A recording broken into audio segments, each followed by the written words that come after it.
Hi ಎಲ್ರಿಗೂ ನಮಸ್ಕಾರ. Welcome back to ಶಾಲಿನಿಗೌಡ Kannada vlogs. ಎಲ್ಲರೂ ಹೇಗಿದ್ದೀರಾ? ಎಲ್ಲರೂ ಚೆನ್ನಾಗಿದ್ದೀರಾ ಅಂತ ಅಂದ್ಕೊಂಡಿದ್ದೀನಿ. ನಾನು ಕೂಡ ಚೆನ್ನಾಗಿದ್ದೀನಿ. ಇವತ್ತು ಫ್ರೈಡೇ ಬೆಳಿಗ್ಗೆ 4:15ಗೆ ಎದ್ದಿದ್ದೆ. ಯಾಕಂದರೆ ಮನೆ ಕೆಲಸ ಎಲ್ಲ ಮಾಡಿ ಹೋಗಬೇಕಿತ್ತು. ಬೇರೆ ಟೈಮಲ್ಲಂದರೆ ಬರೀ ಅಡುಗೆ ಮಾಡಿ ಹೋಗ್ಬಿಡ್ತೀನಿ. ಇವತ್ತು ಪೂಜೆ ಮಾಡಬೇಕಿತ್ತಲ್ಲ, ಅದಕ್ಕೋಸ್ಕರ ಬೆಳಿಗ್ಗೆ 4:30ಗೆ ಎದ್ದಿದ್ದೆ. ಸೊ ಎದ್ದು ನಾನು ಬಿಸಿನೀರು ಕುಡಿಬೇಕಲ್ವ, ಅದಕ್ಕೋಸ್ಕರ ಬಿಸಿನೀರು ಕಾಯಿಸ್ಕೊಂಡು ಉಗುರು ಬೆಚ್ಚ ನೀರು ಕಾಯಿಸ್ಕೊಂಡು ಆಚೆ ಬಂದೆ. ಆಚೆ ನೋಡಿದ್ರೆ ಇನ್ನೂ ಇಷ್ಟು ಕತ್ತಲೆ ಇತ್ತು. ಸೊ ಅಕ್ಕಿ ಸೌಂಡ್ ಎಲ್ಲ ಕೇಳಿಸ್ತಾ ಇತ್ತು. ಬೆಳಗ್ಗೆ ಹೊತ್ತು ನಮ್ಮ ಮನೆ ಹತ್ರ ತುಂಬ ಚೆನ್ನಾಗಿರುತ್ತೆ. ಬೆಳಿಗ್ಗೆ ಮಧ್ಯಾಹ್ನ ಎಲ್ಲ ಟೈಮು ಅಕ್ಕಿ ಕೂಗ್ತಾನೇ ಇರುತ್ತೆ. ಅದಕ್ಕೋಸ್ಕರ ನಾನು ಆಚೆ ನಿಂತ್ಕೊಂಡೆ, ಕುಡಿಯೋಣ ನೀರಿವತ್ತು ಅಂತ ಹೋಗಿ ಆಚೆ ತಣ್ಣಗೆ ಗಾಳಿ ಬೀಸ್ತಾ ಇತ್ತು.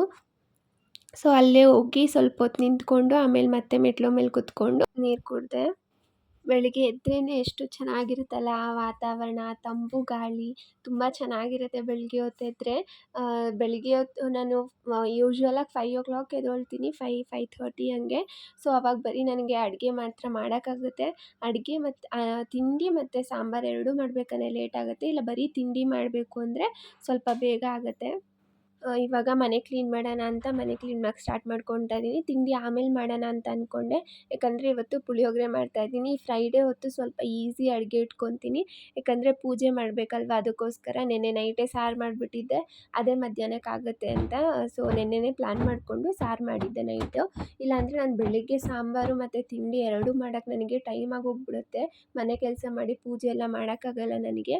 ಅದಕ್ಕೋಸ್ಕರ ಬೆಳಿಗ್ಗೆ ಸ್ವಲ್ಪ ಲೈಟಾಗೆ ಟಿಫನ್ ಇಟ್ಕೊಂಡಿರ್ತೀನಿ. ಸೊ ಪುಳಿಯೋಗರೆ ಈಸಿ ಆಗುತ್ತಲ್ವ, ಬೇಗ ಮಾಡ್ಬೋದು ಅಂತ ಪುಳಿಯೋಗರೆ ಮಾಡೋಣ ಇವತ್ತು ಅಂತ ಅಂದ್ಕೊಂಡೆ. ಅದಕ್ಕೋಸ್ಕರ ಅದು ಬೇಗ ಆಗಿಬಿಡುತ್ತಲ್ಲ ಎಷ್ಟೊತ್ತು ಅದನ್ನು ಮಾಡೋಕ್ಕೆ ಅಂತ ಫಸ್ಟು ಮನೆ ಕ್ಲೀನ್ ಮಾಡ್ಕೊಂಡು ಬಿಡೋಣ, ಆಮೇಲೆ ಬೇಕಾದರೆ ತಿಂಡಿ ಮಾಡೋಣ ಅಂತ ಇವಾಗ ಮನೆ ಕ್ಲೀನ್ ಮಾಡ್ಕೊತಾ ಇದ್ದೀನಿ. ಇದು ಬರೀ ಮ್ಯಾಟ್ ಗುಡ್ಸೋಕ್ಕೆ ನಾನು ಯೂಸ್ ಮಾಡ್ಕೊಳೋ ಪರಕೆ.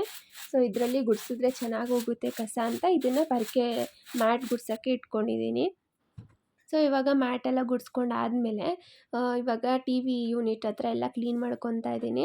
ಅಲ್ಲೆಲ್ಲ ಧೂಳು ಕೂತ್ಕೊಂಡಿರುತ್ತೆ. ದಿನಾ ಒರೆಸಿದ್ರೂ ಧೂಳು ಒಂದು ಸ್ವಲ್ಪ ಸ್ವಲ್ಪ ಕೂತ್ಕೊಂಡಿರುತ್ತೆ. ನಮ್ಮ ಮನೆ ಹತ್ರ ಗಾಡಿ ಓಡಾಡಿಲ್ಲ ಅಂದ್ರೂ ಸಹ ಧೂಳು ಸ್ವಲ್ಪ ಸ್ವಲ್ಪ ಕೂತ್ಕೊಂಡಿರುತ್ತೆ. ಸೊ ನಾನು ದಿನ ಅದನ್ನು ಒರೆಸ್ಕೊತಾ ಇರ್ತೀನಿ. ವಾರಕ್ಕೊಂದು ಸತಿ ಮಾತ್ರ ಮೇಲ್ಗಡೆ ಎಲ್ಲ ಒರೆಸ್ಕೊಳೋದು. ದಿನ ಮೇಲ್ಗಡೆ ಎಲ್ಲ ಒರೆಸ್ಕೊಳಕ್ಕಾಗೋದಿಲ್ವಲ್ಲ, ಅದಕ್ಕೋಸ್ಕರ ಇವಾಗ ಬರೀ ಕೆಳಗಡೆ ಮಾತ್ರ ಒರೆಸ್ಕೊತೀನಿ. ಇವಾಗ ಅದೆಲ್ಲ ಒರೆಸ್ಕೊಂಡಾದ್ಮೇಲೆ ಎಲ್ಲ ಗುಡಿಸ್ಕೊತಾ ಇದ್ದೀನಿ. ಫಸ್ಟು ಕಿಚನಿಂದನೇ ಗುಡಿಸೋದು ಸ್ಟಾರ್ಟ್ ಮಾಡಬೇಕು ಅಂತ ಹೇಳ್ತಾರೆ. ಕಿಚನಿಂದ ಗುಡಿಸ್ಕೊಂಡು ಬರಬೇಕು ಫಸ್ಟು. ಯಾವತ್ತೂ ಕಿಚನ್ನ ಗುಡಿಸಿ ಕಿಚನ್ನ ಒರೆಸ್ಕೊಳ್ಬೇಕು ಫಸ್ಟು. ಕಿಚನ್ನ ಗುಡಿಸ್ಕೊಂಡು ನಾವು ಬಾಗಿಲು ಮುಂದೆನೇ ಕಸ ಎತ್ತಬೇಕು ಅಂತ ಹೇಳ್ತಾರೆ.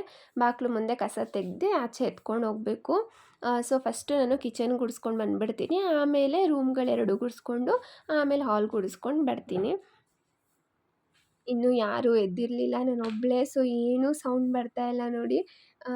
ನಾನು ಯಾರೂ ಎದ್ದೇ ಇರಲಿಲ್ವಲ್ಲ, ಅಷ್ಟು ಬೇಗ ಯಾರೂ ಎದ್ದೇಳೋದಿಲ್ಲ. ಸೊ ನಾನು ಅವ್ರು ಎದ್ದೇಳೋ ಅಷ್ಟೊತ್ತಿಗೆ ಎಲ್ಲ ಕೆಲಸ ಮುಗಿಸಿ ತಿಂಡಿ ಮಾಡಿ ಪೂಜೆ ಮಾಡಿ ಕೆಲ್ಸಕ್ಕೂ ಹೋಗ್ಬಿಟ್ಟಿರ್ತೀನಿ.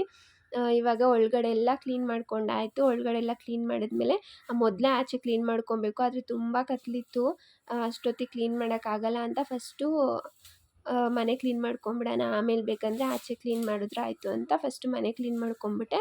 ಮನೆ ಕ್ಲೀನ್ ಮಾಡಿದ್ಮೇಲೆ ಆಚೆ ಸ್ವಲ್ಪ ಬೆಳಕು ಬಂದಿತ್ತು ಅನಿಸ್ತು. ಸೊ ಅದಕ್ಕೋಸ್ಕರ ಆಚೆ ಲೈಟ್ ಹಾಕ್ಕೊಂಡು ಆಚೆ ಗುಡಿಸ್ಕೊಂಡು ಒರೆಸ್ಕೊಂಡೆ.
ಇವಾಗ ಮನೆಯೆಲ್ಲ ಒರೆಸ್ಕೊಂಡಾಯಿತು. ಮನೆಯೆಲ್ಲ ಒರೆಸಾದ್ಮೇಲೆ ಬಾಗಿಲಿಗೆಲ್ಲ ಅರಿಶಿನ ಕುಂಕುಮ ಇಟ್ಟು ರಂಗೋಲಿ ಹಾಕಿ ಹೋಗ್ಬಿಡೋಣ ಅಂತ ಅರಿಶಿನ ಕುಂಕುಮ ಎಲ್ಲ ಇಟ್ಟು ರಂಗೋಲಿ ಎಲ್ಲ ಹಾಕ್ತಾಯಿದ್ದೀನಿ.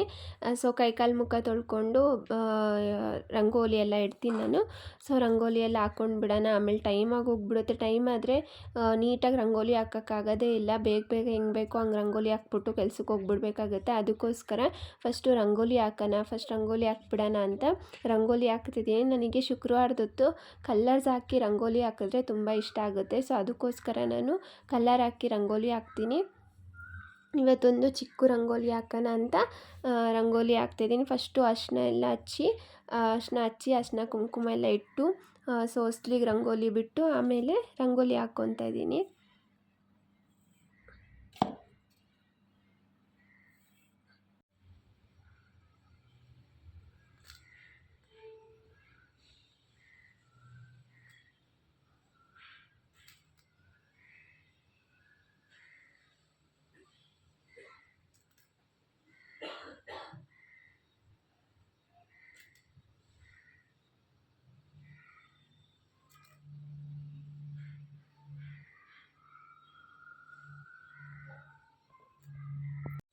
ನೋಡಿ, ಒಂದು ಪುಟ್ಟು ರಂಗೋಲಿ ಹಾಕಿದ್ದೀನಿ. ಹೇಗಿದೆ ರಂಗೋಲಿ ಅಂತ ಕಮೆಂಟ್ ಮಾಡಿ. ಇವಾಗ ರಂಗೋಲಿ ಎಲ್ಲ ಹಾಕ್ಕೊಂಡಾದ್ಮೇಲೆ ಇವಾಗ ಅನ್ನಕ್ಕಿಟ್ಟಿದ್ದೆ ಆವಾಗಲೇ. ಸೊ ಅವಾಗೇ ರಂಗೋಲಿ ಹಾಕಕ್ಕೆ ಹೋಗಿದ್ನಲ್ವ, ಆವಾಗೇ ಅನ್ನಕ್ಕೆ ಇಟ್ಕೊಂಡ್ಬಿಟ್ಟಿದ್ದೆ. ಪುಳಿಯೋಗರೆ ಮಾಡಬೇಕಿತ್ತಲ್ಲ, ಅದಕ್ಕೋಸ್ಕರ ಅನ್ನ ಹಾಕ್ಬಿಟ್ರೆ ಇನ್ನು ಪುಳಿಯೋಗರೆ ಗೊಜ್ಜು ಕಲಿಸ್ಬಿಟ್ರೆ ಪುಳಿಯೋಗರೆ ಗೊಜ್ಜು ಮಾಡಿಬಿಟ್ರೆ ಆಯಿತು. ನಾನು ಪ್ಯಾಕೆಟ್ ಪುಳಿಯೋಗರೆನೇ ಯೂಸ್ ಮಾಡೋದು, ಅದನ್ನು ಹಾಕಿ ಮಿಕ್ಸ್ ಮಾಡಿದ್ರೆ ಆಗೋಯ್ತಲ್ವ. ಅದಕ್ಕೋಸ್ಕರ ತಿಂಡಿ ಮಾಡ್ಕೊಂಡಾಯ್ತು. ಇವಾಗ ತಿಂಡಿ ಎಲ್ಲ ಮಾಡಾದಮೇಲೆ ಪಾತ್ರೆಗಳೆಲ್ಲ ನೈಟ್ ತೊಳೆದಿಟ್ಟಿದ್ನಲ್ವ, ಅದೆಲ್ಲ ಜೋಡಿಸ್ಕೊಳ್ಬೇಕಾಗಿತ್ತು. ಇವಾಗ ಅದೆಲ್ಲ ಪಾತ್ರೆಗಳನ್ನೆಲ್ಲ ಜೋಡಿಸ್ಕೊಳ್ತಾ ಇದ್ದೀನಿ. ನೈಟ್ ತೊಳೆದಿರೋದಲ್ವ, ನೈಟ್ ಏನು ಜೋಡ್ಸೋಕೆ ಹೋಗಲ್ಲ ನಾನು, ಬರೀ ತೊಳೆದಿಟ್ಬಿಡ್ತೀನಿ. ಯಾಕಂದರೆ ನೀರೆಲ್ಲ ಇಳ್ಕೊಬೇಕಲ್ಲ, ಅದಕ್ಕೋಸ್ಕರ. ಸೊ ಇವಾಗ ಅದೆಲ್ಲ ಜೋಡಿಸ್ಕೊತಾ ಇದ್ದೀನಿ. ಈ ಕಡೆ ಸಾರು ಮಾಡಿದ್ನಲ್ವ ನೈಟು, ಅದನ್ನು ಕೂಡ ಬಿಸಿ ಮಾಡಿ ಇಡ್ತಾ ಇದ್ದೀನಿ. ಅದೇ ಮಧ್ಯಾಹ್ನಕ್ಕಾಗತ್ತೆ. ಆಮೇಲೆ ಬಂದು ಮತ್ತೆ ಬೇರೆ ಏನಾದರೂ ಮಾಡ್ತೀನಿ ಈವ್ನಿಂಗು. ಇವಾಗ ಎಲ್ಲ ಅಡುಗೆ ಎಲ್ಲ ಮುಗಿಸ್ಕೊಂಡು ಕಿಚನಲ್ಲಿರೋ ಕೆಲಸ ಎಲ್ಲ ಮುಗಿಸ್ದೆ. ಇವಾಗ ಮ್ಯಾಟ್ ಒಗಿಬೇಕಾಗಿತ್ತು. ಸ್ವಲ್ಪ ಮ್ಯಾಟೆಲ್ಲ ತೆಗೆದಿದ್ವಲ್ಲ, ಬೆಡ್ಶೀಟ್ ಕವರು ಮ್ಯಾಟು ಎಲ್ಲ ತೆಗೆದಿದ್ದೆ, ಅದೆಲ್ಲ ಒಗಿಬೇಕಾಗಿತ್ತು. ಅದಕ್ಕೋಸ್ಕರ ಇವಾಗ ಮ್ಯಾಟ್ ಒಗಿತಾ ಇದ್ದೀನಿ.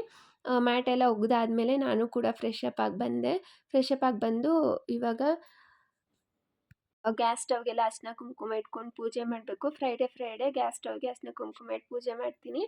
ಸೊ ಅದಕ್ಕೋಸ್ಕರ ಎಲ್ಲ ಅವಾಗೇ ಕ್ಲೀನ್ ಮಾಡಿ ಹೋಗ್ಬಿಟ್ಟಿದ್ದೆ. ಮತ್ತೆ ಬಂದು ಒಂದು ಸ್ವಲ್ಪ ಒರೆಸ್ಕೊಂಡು ಇವಾಗ ಅರಿಶಿನ ಕುಂಕುಮ ಇಡ್ತಾ ಇದ್ದೀನಿ. ಅರಿಶಿನ ಕುಂಕುಮ ಇಟ್ಬಿಟ್ಟು ಒಂದು ಚಿಕ್ಕ ಪುಟ್ಟ ರಂಗೋಲಿ ಹಾಕ್ತೀನಿ. ಆ ರಂಗೋಲಿ ಹಾಕಿ ಅದಕ್ಕೂ ಸ್ವಲ್ಪ ಅರಿಶಿನ ಕುಂಕುಮ ಉದುರಿಸಿ ಒಂದೊಂದು ಹೂವು ಇಟ್ಟು ಪೂಜೆ ಮಾಡ್ಕೊತೀನಿ. ಸೊ ಫಸ್ಟು ಇದನ್ನು ಮಾಡ್ಕೊಂಡು ಬಿಡೋಣ ಅಂತ ಮಾಡಿಕೊಂಡೆ. ಆಮೇಲೆ ದೇವ್ರ ಮನೆಗೆ ಹೋಗಿ ಹೂವೆಲ್ಲ ಮುಡಿಸಿ ಎಲ್ಲ ರೆಡಿ ಮಾಡ್ಕೊಬೇಕು. ನಾನು ಹಿಂದಿನ ದಿನವೇ ದೇವ್ರ ಮನೆಯೆಲ್ಲ ಕ್ಲೀನ್ ಮಾಡ್ಕೊಂಡಿದ್ದೆ. ದೇವ್ರ ಮನೆಯೆಲ್ಲ ಕ್ಲೀನ್ ಮಾಡಿಕೊಂಡು ಎಲ್ಲ ರೆಡಿ ಮಾಡಿ ಇಟ್ಟಿದ್ದೆ. ಕಲಶ ಮಾತ್ರ ಇಟ್ಟಿರಲಿಲ್ಲ. ಕಲಶ ಬೆಳಿಗ್ಗೆ ಇಟ್ಕೊಳ್ಳೋಣ ಅಂತ ಕಲಶ ಮಾತ್ರ ಇಟ್ಟಿರಲಿಲ್ಲ. ಎಲ್ಲ ತಗೊಂಡು ಬಂದು ಹೂವು ಎಲ್ಲ ತೊಗೊಂಡು ಬಂದಿದ್ದು ಹಿಂದಿನ ದಿನವೇ.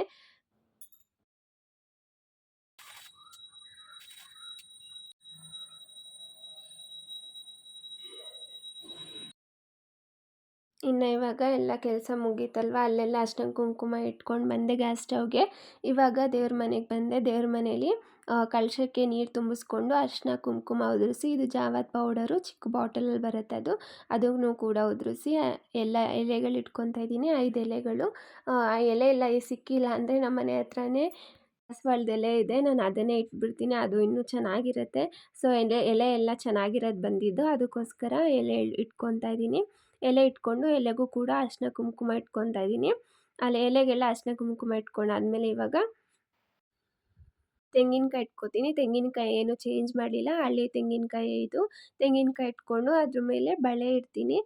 ಸೊ ತೆಂಗಿನಕಾಯಿ ಎಲ್ಲ ಇಟ್ಕೊಂಡಾದ್ಮೇಲೆ ನಮಸ್ಕಾರ ಮಾಡ್ಕೊಬೇಕು. ನಮಸ್ಕಾರ ಮಾಡಿಕೊಂಡು ಬಳೆ ಇಡ್ತಾ ಇದ್ದೀನಿ. ಬಳೆ ಎಲ್ಲ ಇಟ್ಟಾದ್ಮೇಲೆ ಒಂದು ಸ್ವಲ್ಪ ಬಿಡಿ ಹೂವನ್ನೇ ತರೋದಲ್ವ ನಾವು, ಅದಕ್ಕೋಸ್ಕರ ಕಲಶಕ್ಕೆ ಕಟ್ಟಿ ಇಡಬೇಕಲ್ವ, ಇಲ್ಲಾಂದರೆ ಒಂದೊಂದೇ ಇಟ್ಟರೆ ಬಿಡ್ದೋಗುತ್ತೆ. ಬೇರೆ ಟೈಮೆಲ್ಲ ಒಂದೊಂದೇ ಇಡ್ತೀನಿ. ಫ್ರೈಡೇಸ್ ಮಾತ್ರ ಕಟ್ಬಿಟ್ಟಿಡ್ತೀನಿ. ಇನ್ನು ನಮ್ಮ ಯಜಮಾನ್ರು ಧರ್ಮಸ್ಥಳಕ್ಕೆ ಹೋಗಿದ್ರು, ಫ್ರೆಂಡ್ಸ್ ಜೊತೆ ಹೋಗಿದ್ರು. ಸೊ ಅಲ್ಲಿಂದ ಪ್ರಸಾದ ಕೂಡ ತಂದಿದ್ದರು. ದೇವ್ರ ಮನೇಲಿಟ್ಟು ಪೂಜೆ ಮಾಡಬೇಕಲ್ವ, ಆಮೇಲೆ ಎಲ್ಲರಿಗೂ ಪ್ರಸಾದ ಕೊಡಬೇಕು. ಅದಕ್ಕೋಸ್ಕರ ಪ್ರಸಾದ ಎಲ್ಲ ಎತ್ತಿಟ್ಕೊತಾ ಇದ್ದೀನಿ. 2-3 ಥರ ಪ್ರಸಾದ ಬಂದಿತ್ತು. ಮತ್ತು ತೀರ್ಥ ಕೊಟ್ಟಿದ್ದರು, ಮತ್ತು ಒಂದು ಕುಂಕುಮ ಕೊಟ್ಟಿದ್ದರು. ಇದು ಕಲ್ಲು ಸಕ್ಕರೆ ಮತ್ತು ಒಣ ದ್ರಾಕ್ಷಿ 2 ಮಿಕ್ಸ್ ಮಾಡ್ಕೊಂಡು ಅದು ಒಂದು ಬಾಕ್ಸಲ್ಲಿ ಹಾಕ್ಕೊಟ್ಟಿದ್ರು. ಸೊ ಇದನ್ನೆಲ್ಲ ದೇವ್ರ ಮನೇಲಿಟ್ಟು ಪೂಜೆ ಮಾಡಬೇಕಲ್ವಾ, ಸೊ ಅದಕ್ಕೋಸ್ಕರ ಎಲ್ಲ ದೇವ್ರ ಮನೆಯೆಲ್ಲ ಕ್ಲೀನ್ ಮಾಡಿಕೊಂಡು ಹೂವೆಲ್ಲ ಮುಡಿಸಿ ಎಲ್ಲ ಕೆಳಗಡೆ ನೆಲ ಎಲ್ಲ ಒರೆಸ್ಕೊಂಡು ನಿನ್ನೆ ನೈಟೇ ಎಲ್ಲ ಒರೆಸ್ಕೊಂಡಿದ್ದೇನೆಲ್ಲನೂ. ಆದರೂ ನಾನು ಬೆಳಿಗ್ಗೆ ಎದ್ದು ಮತ್ತೆ ದೇವ್ರ ಮನೆ ಮುಂದೆ ಇರೋನೆಲ್ಲನೂ ಒರೆಸಿ ಆಚೆ ಕಡೆನೂ ಒರೆಸ್ಕೊತೀನಿ. ನಾನು ಮಾಪಲ್ಲೇ ಒರೆಸೋದಿಲ್ಲ ದೇವ್ರ ಮನೆ ಮುಂದೆ, ಅದಕ್ಕಂತಲೇ ಒಂದು ಬಟ್ಟೆ ಇಟ್ಟಿದ್ದೀನಿ. ಸೊ ಅದರಲ್ಲೇ ಒರೆಸ್ಕೊತೀನಿ. ಇವಾಗ ಎಲ್ಲ ಆಯಿತು, ಪೂಜೆ ಮಾಡ್ಕೊತಾ ಇದ್ದೀನಿ.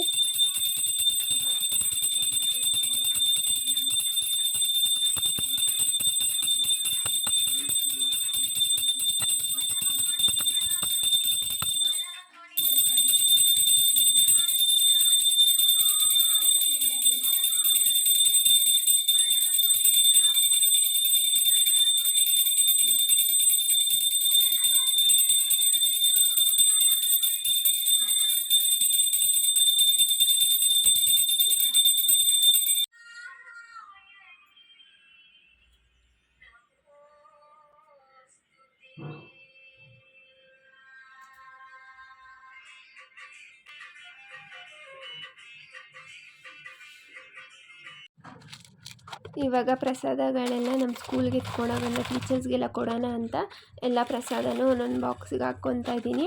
ಇನ್ನು ಅಕ್ಕಪಕ್ಕದ ಮನೆಯವ್ರಿಗೆಲ್ಲ ಕೊಡಬೇಕು. ಬೆಳಗ್ಗೆ ನನಗೆ ಟೈಮ್ ಇರಲಿಲ್ಲ, ಅದಕ್ಕೋಸ್ಕರ ಬಾಕ್ಸಲ್ಲಿ ಹಾಕಿ ಇಟ್ಕೊಂಡು ಬಿಡೋಣ ಅಂತ ಎಲ್ಲನೂ ನಾನು ಬರೀ ಸ್ಕೂಲಿಗೆ ತೊಗೊಂಡೋಗೋಣ. ಇವಾಗ ಬಂದುಬಿಟ್ಟು ಸಾಯಂಕಾಲ ಎಲ್ಲರಿಗೂ ಮತ್ತೆ ಪೂಜೆ ಮಾಡಿಬಿಟ್ಟು ಕೊಡೋಣ ಅಂತ ಅಂದ್ಕೊಂಡೆ. ಬೆಳಗ್ಗೆ 8 ಆಗಿಬಿಟ್ಟಿತ್ತು. ಆಗಲೇ ನನ್ನ ಪೂಜೆ ಎಲ್ಲ ಮುಗಿಸೋತ್ತಿಗೆ 8 ಆಗಿತ್ತು. ಇನ್ನು ಹಾಫ್ ಆನ್ ಅವರ್ ಇತ್ತಷ್ಟೇ. ನಾನೆಲ್ಲ ಪ್ಯಾಕ್ ಮಾಡಿಕೊಂಡು ಮತ್ತು ಆಚೆ ನಾನು ಅವಾಗೆ ಒಗ್ದಾಕಿದ್ನಲ್ವ, ಅದೆಲ್ಲ ಡ್ರೈ ಮಾಡೋಕೆ ಹಾಕಿದ್ದೆ ಮಿಷಿನ್ಗೆ. ಇವಾಗೆಲ್ಲ ಒಣಗೋದೇ ಇಲ್ಲ. ಇವಾಗ ಮಳೆ ಹಿಡ್ಕೊಂಬಿಟ್ಟಿರುತ್ತೆ, ಯಾವಾಗ ಮಳೆ ಬರುತ್ತೆ ಅನ್ನೋದೇ ಗೊತ್ತಾಗಲ್ಲ. ಸೊ ಬಟ್ಟೆ ಬೇಗ ಒಣಗಲ್ಲ, ಅದಕ್ಕೋಸ್ಕರ ಡ್ರೈ ಮಾಡಿಬಿಡ್ತೀನಿ. ಇನ್ನು ಅದೂ ಎಲ್ಲ ಒಣಗಾಕ್ಬೇಕಿತ್ತಲ್ಲ, ಎಲ್ಲ ಒಣಗಾಕ್ತಿದ್ದೆ. ಇನ್ನೂ ನಾನು ತಲೆ ಬಾಚ್ಕೊಂಡು ರೆಡಿ ಆಗಬೇಕು. ರೆಡಿಯಲ್ಲಿ ಆಗಿದ್ದೀನಿ, ತಲೆ ಒಂದು ಬಾಚ್ಕೊಳ್ಬೇಕು. ಸೊ 8 ಆಗಿತ್ತು. ಎಲ್ಲರಿಗೂ ಕೊಡೋಣ ಅಂದರೆ ಬೆಳಗ್ಗೆ ಹೊತ್ತು ಟೈಮ್ ಆಗೋಲ್ಲ ಪ್ರಸಾದನ. ಸೊ ಅದಕ್ಕೋಸ್ಕರ ಸಾಯಂಕಾಲ ಕೊಡೋಣ ಅಂತ ಅಂದ್ಕೊಂಡೆ. ಇನ್ನು ಎಲ್ಲ ಕೆಲಸ ಮುಗಿಸ್ಕೊಂಡು ನಾನು ಕೂಡ ಹೊರಟೆ. ತಿಂಡಿ ಎಲ್ಲ ಮುಗಿಸ್ಕೊಂಡು ಹೊರಟೆ. ನಾನು ಎಲ್ಲರಿಗೂ ಪ್ರಸಾದ ಎತ್ಕೊಂಡು ಒಂದು ಬ್ಯಾಗಲ್ಲಿ ಹಾಕ್ಕೊಂಡು ಹೊರಟೆ. ಇನ್ನು ಸ್ಕೂಲಿಗೆ ರೀಚ್ ಆದೆ. ಸ್ಕೂಲಿಗೆ ಬಂದು ಎಲ್ಲರಿಗೂ ಪ್ರಸಾದ ಕೊಡ್ತಾಯಿದ್ದೀನಿ. ಬೆಳಿಗ್ಗೆನೇ ಕುತ್ಕೊಳ್ತೀವಲ್ವ, ಒಂದು 5 ಮಿನಿಟ್ಸ್ ಕುತ್ಕೊಂಡು ಡಿಸ್ಕಸ್ ಮಾಡ್ತಾ ಇರ್ತೀವಿ ಏನೇನು ಮಾಡಬೇಕು ಕ್ಲಾಸಲ್ಲಿ ಅಂತ. ಆ ಟೈಮಲ್ಲಿ ಎಲ್ಲರಿಗೂ ಪ್ರಸಾದ ಕೊಡ್ತಾಯಿದ್ದೀನಿ ಇವಾಗ.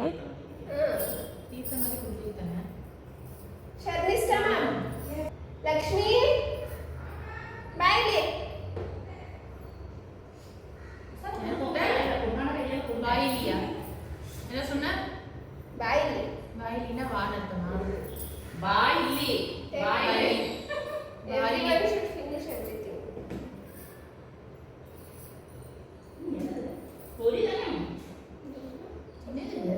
You did not have prasada. Dharmasthala ಪ್ರಸಾದ பொரிய மிக்சியில போட்டு நம்ம அந்த உருண்டை பொடி சாப்பிடுவோம்ல. ಇನ್ನು ಇವ್ರಿಗೆಲ್ಲ ಪ್ರಸಾದ ಕೊಡ್ತಾಯಿದ್ದೆ. ಇವ್ರು ಯಾವತ್ತೂ ಪ್ರಸಾದ ಧರ್ಮಸ್ಥಳ ತಿಂದೇ ಇಲ್ವಂತೆ.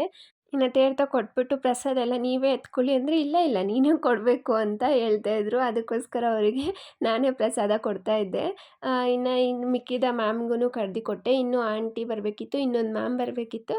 ಸೊ ಅವ್ರಿಗೆಲ್ಲ ಆಮೇಲೆ ಕೊಡೋಣ ಅಂತ ಸುಮ್ಮನಾದೆ. ಇವಾಗ ನಾವೆಲ್ಲ ತಿಂತಾಯಿದ್ದೀವಿ ಕೂತ್ಕೊಂಡು. ನಾನು ಮನೇಲೇ ತಿನ್ಕೊಂಡು ಬಂದೆ ಅಂದೆ, ಆದರೂ ತಿನ್ನು ಅಂತ ತಿನ್ನಿಸ್ತಾಯಿದ್ರು. ಇನ್ನು ಸ್ಕೂಲೆಲ್ಲ ಮುಗಿಸ್ಕೊಂಡು ವಾಪಸ್ ಮನೆಗೆ ಬಂದೆ. ಇವತ್ತು ಒಂದು ಸ್ವಲ್ಪ ಬೇಗನೆ ಮನೆಗೆ ಬಂದೆ. 3:30ಗೆ ಬರೋದು ನಾನು ಆ್ಯಕ್ಚುಲಾಗಿ 3 ಬಂದೆ ಇವತ್ತು. ಸೊ ಇವಾಗ ಕೆಲಸ ಮುಗಿಸ್ಕೊಂಡು ಮನೆಗೆ ಬಂದೆ. ನೋಡಿದ್ರೆ ನಂದೇ ವ್ಲಾಗ್ ನೋಡ್ತಾಯಿದ್ರು. ಇವಾಗ ಕೆಲಸ ಎಲ್ಲ ಮುಗೀತು. ಇವತ್ತು ಬೇಗ ಮುಗೀತು. 3 ಬಂದುಬಿಟ್ಟೆ. 3:30ಗೆ ಬರ್ತಾಯಿದ್ದೆ. ಸೊ ಇವತ್ತು 3 ಬಂದಿದ್ದೀನಿ. ಇನ್ನು ಸಾಯಂಕಾಲದ ಪೂಜೆ ಕೂಡ ಮುಗಿಸ್ಕೊಂಡೆ. ಇನ್ನು ಅಕ್ಕಪಕ್ಕದ ಮನೆಯವ್ರಿಗೆಲ್ಲ ಪ್ರಸಾದ ಕೊಡಬೇಕಾಗಿತ್ತಲ್ಲ, ಅದಕ್ಕೋಸ್ಕರ ಇವಾಗ ಎಲ್ಲ ಒಂದೊಂದು ನ್ಯೂಸ್ ಪೇಪರಿಗೆ ಸಪ್ರೇಟಾಗಿ ಎಲ್ಲ ಕಟ್ತಾಯಿದ್ದೀನಿ. ಇವಾಗ ಅವ್ರ ಮನೆಯವ್ರಿಗೆಲ್ಲ ಕೊಟ್ಬಿಟ್ಟು ಬರ್ತೀನಿ. ಸೊ ನಿಮ್ಗೇನಾದರೂ ಈ ವಿಡಿಯೋ ಇಷ್ಟ ಆಗಿದ್ದರೆ ಪ್ಲೀಸ್ ಲೈಕ್ ಮಾಡಿ, ಶೇರ್ ಮಾಡಿ ಮತ್ತು ಸಬ್ಸ್ಕ್ರೈಬ್ ಮಾಡಿ. ಪಕ್ಕದಲ್ಲಿರೋ ಬೆಲ್ ಐಕಾನ್ನು ಕ್ಲಿಕ್ ಮಾಡಿ, ನಿಮಗೆ ಫಸ್ಟು ನೋಟಿಫಿಕೇಷನ್ ಬರುತ್ತೆ. ಇನ್ನೂ ಯಾರಾದರೂ ನನ್ನ ಚಾನಲ್ನ ಸಬ್ಸ್ಕ್ರೈಬ್ ಮಾಡ್ಕೊಂಡಲ್ಲೇ ನೋಡ್ತಾ ಇದ್ದೀರಾ, ಪ್ಲೀಸ್ ಸಬ್ಸ್ಕ್ರೈಬ್ ಮಾಡಿ ನೋಡಿ. ನಿಮಗೇನಾದರೂ ಈ ವಿಡಿಯೋ ಇಷ್ಟ ಆಗಿದ್ದರೆ ಪ್ಲೀಸ್ ಲೈಕ್ ಮಾಡಿ. Thanks for watching this video. Bye. See you in the next vlog.